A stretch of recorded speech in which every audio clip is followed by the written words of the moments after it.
આપ સૌને મારા જય જિનેન્દ્ર પરમાત્માના ચરણોમાં કોટી કોટી વંદન.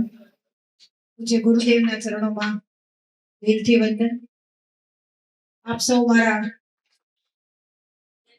વાલા ભાઈઓ બહેનો, મેં બહુ બધા પૂજન બહુ બધા પૂજનમાં જવાનું આમંત્રણ મળે એટલે એ ભક્તિ ભાવના મેં કરી છે, પરંતુ આ મારા માટે પહેલો પ્રસંગ છે કે કુળદેવીનું પૂજન. સાંભળ્યું હતું કે આજે કુળદેવીનું પૂજન છે, પણ આટલું ભવ્ય, આટલું ફિલિંગ્સ, અને કુળદેવીના ખાલી નિવેદ કર્યા હતા નિકુંજ સ્વામી, પણ આજે પહેલી વખત એવું છે કે માની આરાધના તો આવી હોવી જોઈએ.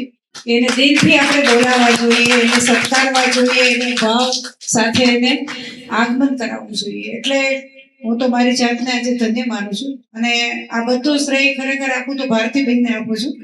ભારતીબેન સુરતથી આવતા હતા એટલે મને કે બેન કાલે પૂજનમાં આપે પધારવાનું છે.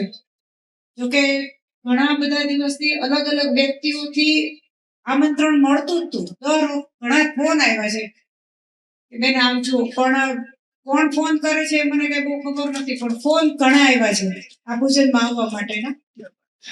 પણ આજે મને એમ જો સુરત થી ભારતીબેન આવતા હોય તો આ પૂજનનું બહુ મોટું મહત્વ છે. ક્યાં વાત.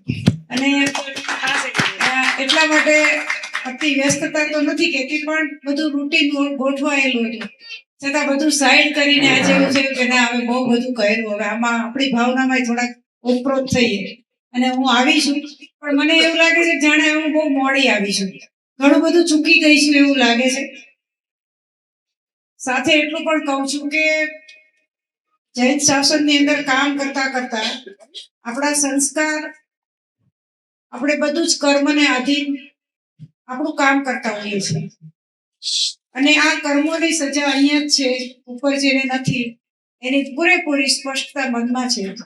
એટલા માટે રાજનીતિમાં છેલ્લા 30 વર્ષથી કામ કરું છું, પાર્ટીમાં બધા જ હોદ્દા, એટલે છેલ્લે ગુજરાતની વાઇસ પ્રેસિડેન્ટ પણ રહી છું આખા ગુજરાતની, અને અત્યારે પાર્લામેન્ટરી બોર્ડ મેમ્બર પણ છું.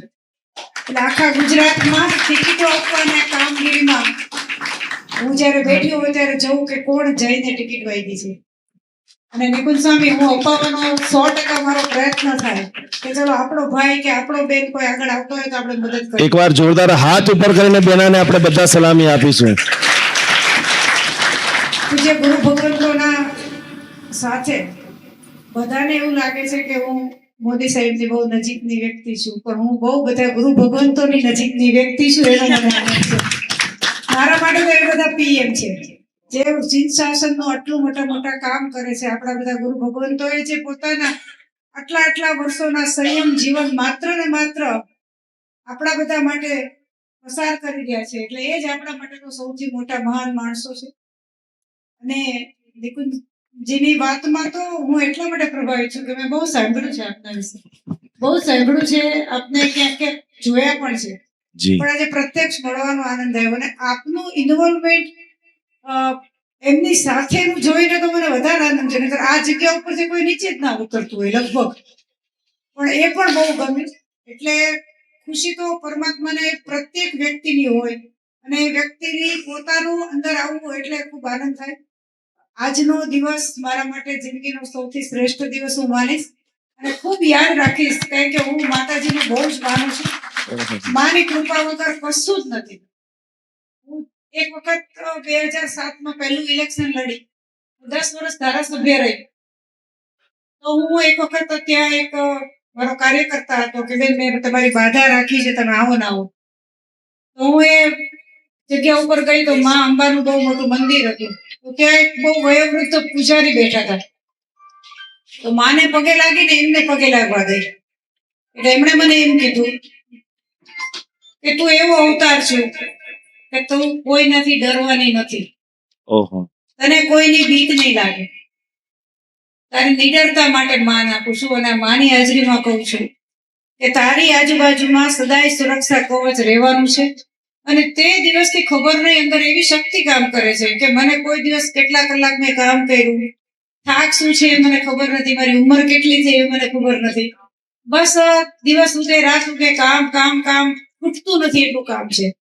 અને મિત્રો, આ દેશની સ્વતંત્રતા મળી ગઈ છે, દેશ આઝાદ થઈ ગયો. તમારે ને મારે કાંઈ શહીદી નથી ઓરવી પડી, પરંતુ આ ધર્મ, આ રાષ્ટ્ર, આ દેશને સાચવવાની જવાબદારી આપણી છે. આપણે સાચવવા માટે કશું જ ના કરી શકીએ તો કાંઈ નહીં, પણ પરમાત્માએ જે કીધું છે ને એ સૂચનાનું અનુશાસનની રીતે પાલન કરીએ એટલે પરમાત્મા સુખી તો દેશ સુખી અને આપણે સુખી.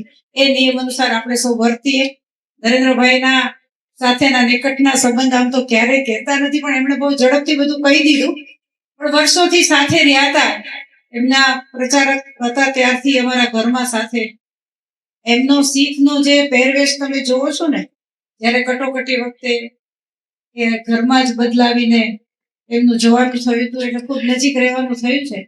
પણ એ તો બધા અહોભાગ્ય છે કે એ પણ નાના કાર્યકર્તાઓથી દેશના વડાપ્રધાન બની ગયા છે. એટલે અમારા માટે તો બહુ મોટું સદભાગ્ય છે કે જેમની સાથે વર્ષો સુધી રહ્યા એ જ આજે દેશના વડાપ્રધાન છે. એમને પણ આપણે કહીશું કે આપણી લાગણી તમે બધાએ જે વ્યક્ત કરી છે હું પહોંચાડવાનો 100% પ્રયત્ન કરીશ અને મારું આવવાનું સફળ માનીશ. સૌનો આભાર, ધન્યવાદ. एक बार थोड़ा हाथ ऊपर કરીને બેનાને આપણે બધા शुभेच्छा આપતા આપતા अनुमोदन अनुमोदन अनुमोदन. आइए भारती जी का एक और छोटा सा तोहफा देकर के स्वागत करेंगे.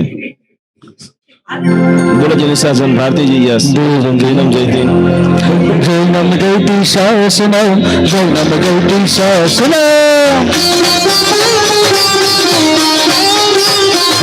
जैनम जयती शासनम जैनम जयती शासनम. आ जाइए सभी लोग आ जाइए. खूब खूब अनुमोदना.